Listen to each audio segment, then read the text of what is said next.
22 अप्रैल पहलगाम हमला, 26 मासूम जाने गई। 7 मई भारत ने लॉन्च किया ऑपरेशन सिंदूर।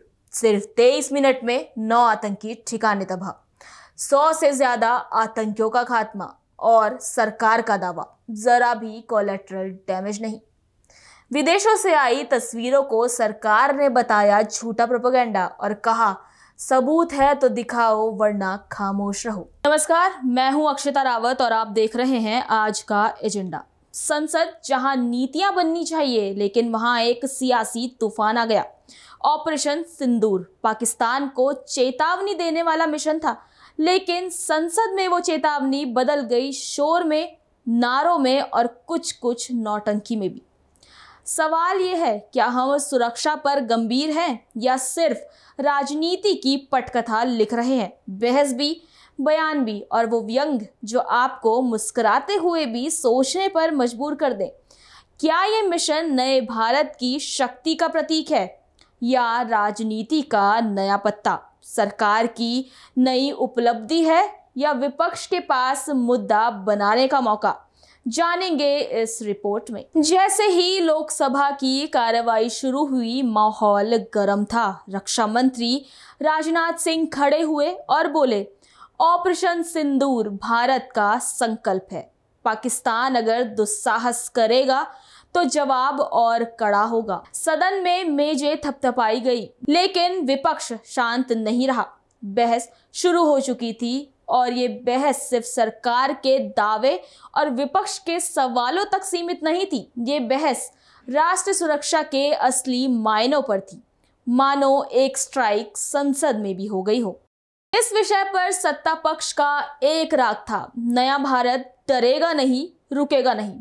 विदेश मंत्री एस जयशंकर ने अमेरिकी राष्ट्रपति ट्रंप पर चुटकी ली। ना ट्रंप ना अमेरिका, किसी ने भारत को नहीं रोका। मानो कह रहे हो जो रोक सकता था वो भी अब चुनावी रैलियों में बिजी है। बीजेपी नेताओं ने दावा किया, ऑपरेशन सिंदूर आतंक पर आखिरी वार है। सुनने वालों ने सोचा, काश आखिरी वार राजनीति पर भी होता। लेकिन इस पर भी विपक्ष ने हथियार डालने के बजाय सवालों की बौछार कर दी। विपक्ष के लिए ये मौका था सवाल पूछने का और तंज कसने का। सबसे पहले कांग्रेस के रणबांकुरे सांसद गौरव गोगोई बोले, पहलगाम हमले से पहले सुरक्षा में चूक क्यों हुई? और अगर सरकार कहती है कि ऑपरेशन सफल हुआ और फिर बयान देती है कि पाकिस्तान दोबारा ऐसी हरकत कर सकता है, तो सवाल उठता है कि ये ऑपरेशन आखिर सफल कैसे हुआ? कांग्रेस पार्टी यही नहीं रुकी, अब बारी थी राहुल गांधी की। उन्होंने भी सीधा वार किया। क्या सिंदूर के बाद का सीज फायर अमेरिका के दबाव का नतीजा था? पहलगाम हमले से पहले सुरक्षा क्यों नाकाम रही? और राहुल गांधी ने इसी बीच ट्रंप का नाम भी उछाल दिया। क्या सिंदूर के बाद का सीज फायर ट्रंप के दबाव के बाद हुआ? सुनते ही सत्ता पक्ष गरम, जैसे संसद की कुर्सियां अचानक तवे में बदल गई हो। वहीं लेफ्ट ने पूछा, सिंदूर नाम क्यों? क्या सांस्कृतिक प्रतीकों को भी चुनावी पोस्टर बनाना जरूरी है? एक पल को लगा बहस राष्ट्र सुरक्षा पर नहीं बल्कि रंगों की थाली पर हो रही है। लेफ्ट की पार्टियों ने मुद्दा उठाया, क्या ऑपरेशन का नाम सिंदूर रखकर सांस्कृतिक प्रतीकों को राजनीतिक हथियार बनाया जा रहा है? बहस अब सुरक्षा से निकलकर पहचान और प्रतीकवाद पर पहुंच चुकी थी। और फिर आए कुछ ऐसे बयान जिनमें सुरक्षा से ज्यादा सेंटीमेंट्स हिल गए। कांग्रेस नेता नाना पटोले बोले, ये तो वीडियो गेम जैसा है, जिस पर बीजेपी तुरंत गरज उठी। वीडियो गेम नहीं, सैनिकों का बलिदान है। लेकिन व्यंग ये है कि सदन के बाहर कुछ नेताओं ने सचमुच इसे पॉइंट स्कोरिंग गेम बना दिया। टीएमसी विधायक नरेंद्र नाथ चक्रवर्ती ने तो इसे ये सजाया हुआ ड्रामा बता दिया।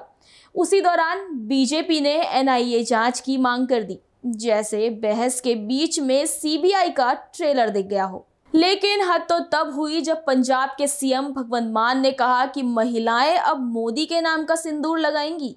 1 नेशन 1 हस्बैंड यानी एक राष्ट्र एक पति योजना है। सुनते ही सदन में हंसी भी आई और गुस्सा भी, क्योंकि संसद में ये तय करना मुश्किल है क्या तालियां व्यंग पर हैं या नाराजगी पर। तो वहीं बहस का शोर संसद की दीवारों से निकलकर सड़क पर आ गया। पुणे की लॉ छात्रा शर्मिष्ठा पनौली गिरफ्तार, इस बात पर भी सवाल उठा। देशभक्ति की आड़ में क्या बोलने की आजादी गिरफ्तार हो गई है। मध्य प्रदेश के मंत्री विजय शाह का बयान कर्नल सोफिया कुरैशी पर इतना भड़काऊ था कि एसआईटी को सुप्रीम कोर्ट की चौखट पर रिपोर्ट देनी पड़ी, जिस पर सुप्रीम कोर्ट भी बोल पड़ा कि मंत्री की नीयत में खोट है। संसद में जो कहा गया उसका असर सोशल मीडिया पर ऐसे दिखा मानो किसी ने एक ट्वीट कर दिया हो कि अब ट्रेंड शुरू करो। संसद में जो हुआ वो बहस थी या बवाल, ये तय करना मुश्किल है। ऑपरेशन सिंदूर आतंकियों को डराने के लिए था, लेकिन संसद में जो शब्द चल रहे थे वो किसी किसी को हंसाने, किसी को चुभाने और सबसे ज्यादा वोट दिलाने के लिए थे। ये बहस सिर्फ संसद के रिकॉर्ड में दर्ज होने के लिए नहीं थी, ये बहस हमारी राष्ट्रीय मानसिकता का आईना थी। ऑपरेशन सिंदूर एक सैन्य मिशन जरूरी था, लेकिन संसद में ये राजनीति, प्रतीकवाद और इरादों की परीक्षा बन गया। ऑपरेशन सिंदूर आतंक पर वार था, लेकिन संसद में ये वार बदल गया व्यंग में, नारों में और हंगामे में। सवाल यह है, क्या संसद वो जगह बनेगी जहां सुरक्षा पर गंभीर बात हो, या फिर वो जगह रहेगी जहां व्यंग, तंज और चुटकुले ही सुर्खियां बटोरेंगे। आज का एजेंडा में फिलहाल इतना ही। तब तक के लिए नमस्कार।